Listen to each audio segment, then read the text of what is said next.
basic claim, the basic premise of attachment theory is that because human infants have the longest maturational period and therefore dependency period of all and any infants in the entire animal kingdom, we're the most vulnerable for the longest period of time during growth, during development. And so attachment and attachment behaviors evolved as a way of ensuring safety by promoting proximity between uh, offspring, neonate, and caregiver, parent. So think about it very simply, right? Like, what's your first gut instinct um, when you hear a baby cry? There's a part of you that's sort of called, right? Called, literally. You want to turn to the infant. You want to know what's wrong. Why do you want to know what's wrong? Well, because there's a kind of call of distress there. There's a need that's being expressed, and you spontaneously want to meet it. You spontaneously care about it. That's an attachment behavior because what the ultimate outcome is going to be, all things considered, when you hear a baby cry, especially if it's yours, is you're going to get close to it. Proximity. What happens when you've got a toddler who's crawling around the house and you look around because you've been kind of distracted, whether with paperwork or with something in the kitchen. You look around and you see that they're not there. You're going to call them by their name, right? Little little Jack or little Gary, where are you? And why are you doing that? To get them to get closer. Again, proximity is the predictable outcome of these sorts of attachment behaviors. And so the the one of Bowlby's students, his protege, Mary Ainsworth, she devised a paradigm for studying attachment behavior in human infants and well, not quite infants, just like 1 year olds and onwards, let's say. And this became a very important paradigm for measuring attachment. This is where the idea of attachment styles comes from, by the way, where you have, and let me run you through the actual study itself. Um, you have like a 2 year old, let's say, who is brought in with their mother into a completely new situation, right? A place they haven't been before. So it's a strange situation. It's new. It's unknown. It's unfamiliar. So they've got their mother, right? They're together with their mom, and then there's a strange situation, and there's like toys and all sorts of things there that they could potentially play with. First, they get there. When you observe their behavior, the infant is closely attached to mom, like hanging on and like looking around, looking and observing vigilantly, like what's going on, assessing the situation, getting familiar, right? Probing the nature of the situation through observation and attention. As this happens and familiarity grows, they become more comfortable to detach. So they go on the floor and start to move around a little bit, take baby steps, no pun intended there, picking up items and toys, and they start playing. So with increased familiarity, the proclivity to explore becomes more expressed. It finds greater expression. Then they ask a stranger, one of the investigators, right, to come in and sit on the seat that's right across from mom and kid. The moment the stranger comes, what you observe typically is the infants come back to mom, get close, and they sort of forget about everything else and are now looking only at the stranger. Again, something unfamiliar showed up, something unknown showed up, and the spontaneous response is fear and avoidance. You're trying to protect yourself. How are you protecting yourself? Through proximity with your caregiver. Okay, same arc of development then unfolds with respect to the stranger. Eventually, right, the kid realizes that this person is safe and they actually start playing together a little bit. And here's the turning point, okay? The instructor had directed the caregiver, the mother, once the kid gets comfortable with the stranger, to actually get up without saying anything and leave.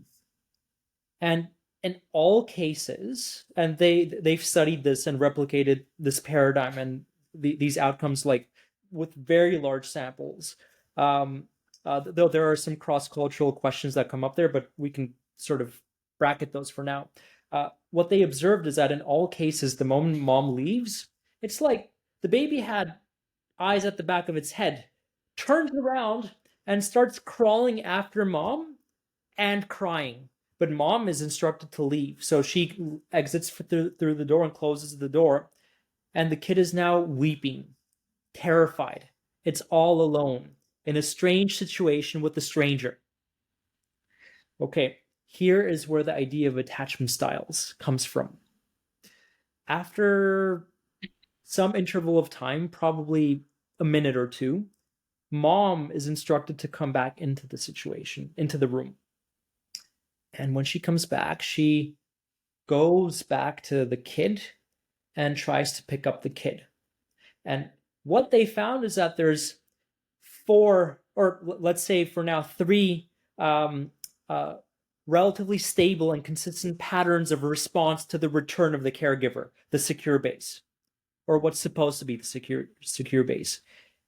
In one category, infants, once the mom came back and held them, they were soothed and they stopped crying. And before you know it, they were able to continue playing and exploring again. This is the secure style of attachment. The idea is that even though you left and now you're back, I trust that you're here to stay and I'm okay and you're okay. There's nothing for me to worry about. So I can focus again on being in the world and exploring and making contact with the unknown. Two more attachment styles, and then I'm going to pause so that we can discuss freely. Um, the second category of infants, mom comes back. The infant sees that mom is back and says, this isn't enough. And the the kid starts to double down on crying. It's like, you're back, but how could you have left? I don't trust that you're going to stay. And I'm going to put extra energy and work into ensuring that you're here because that's what crying does. Because it's an attachment behavior, because its predictable outcome is, again, proximity. So I'm going to cry because that's my way of keeping you here. The final category is and the second category, that's the anxious, preoccupied style. The final category is the avoidance style, the avoidant dismissive. I think that's what it was called. I just call it avoidant because infant is crying when mom leaves. Kid is crying, mom leaves, comes back. Kid sees this and then gives mom the cold shoulder, is no longer crying, but refuses and rejects mom's attempts at being right, holding or hugging or being close, and pretends that mom isn't even there, and is even playing with the stranger now, more so right, the stranger instead of mom. And what they found here is that it's not that the child in this case is not feeling any distress, but all that distress is actually happening internally. It's just not finding expression. And so the basic position there is that I'm not okay, but I'm not going to show that I'm not okay. You're the problem. You put in all the work. I'm just going to pull away. So it's sort of like I'm okay, you're not okay, but it's an insecure position as well. Because the relationship isn't trustworthy, again, from the eyes of the child. So the last category, very quickly, it's the disorganized category. It's essentially a combination of the first insecure style of anxiety. I'm not okay, you're okay. I have to double down to ensure you stay. And the second uh, category of insecure, which is that I'm okay, you're not okay. And what you see here is the child or the person oscillating in a kind of unpredictable way, disorganized way between these two insecure positions of I'm not okay and you're not okay. Are we born with this style? how does it come about? How does it come about for us as we're children? A great question.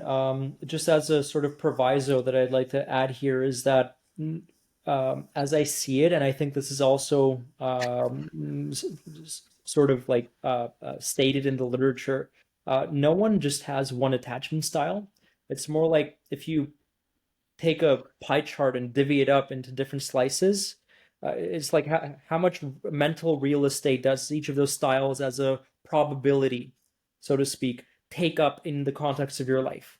And so it's more a question of like, when does insecurity come to life in the context of your experience, and when does it not? So that's one thing to state. The second thing is that developmentally, there's both uh, like child factors that are at play. It's usually temperamental differences.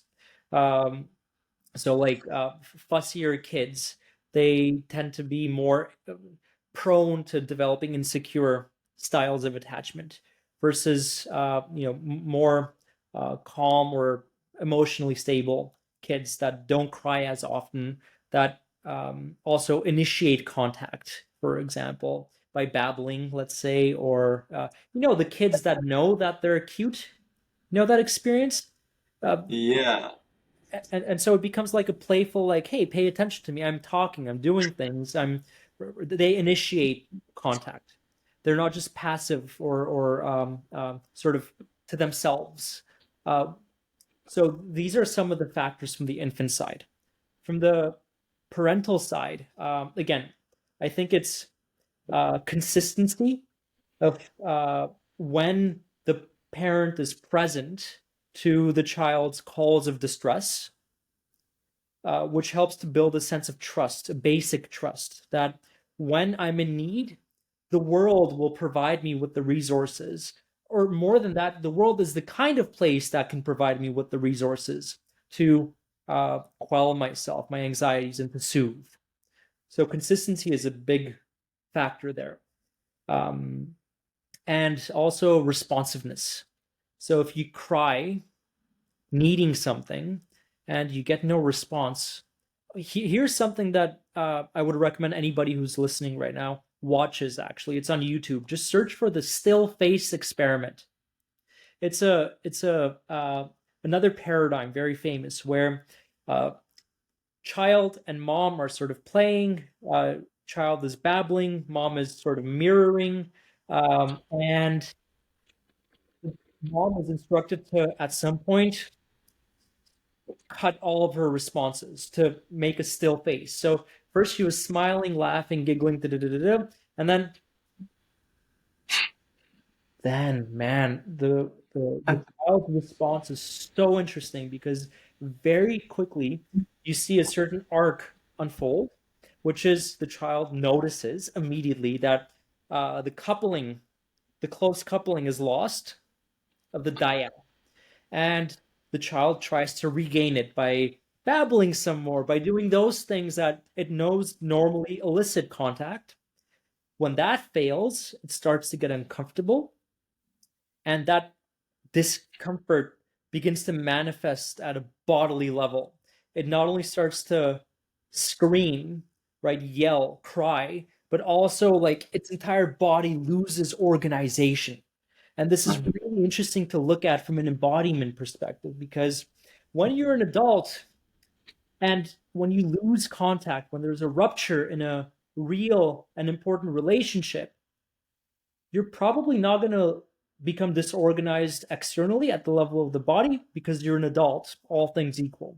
But that's going to manifest itself internally as noise and anxiety and that knot right in the pit of your stomach and uh, uh, the lack of focus, concentration, things like that. That's a version, a variation of the still face scenario unfolding in the context of your life.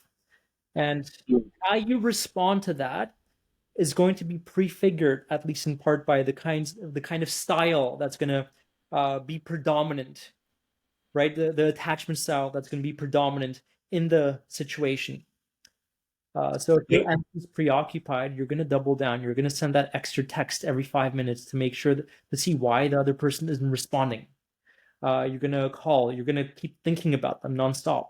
If you're avoidant, then you're just gonna like silent treatment.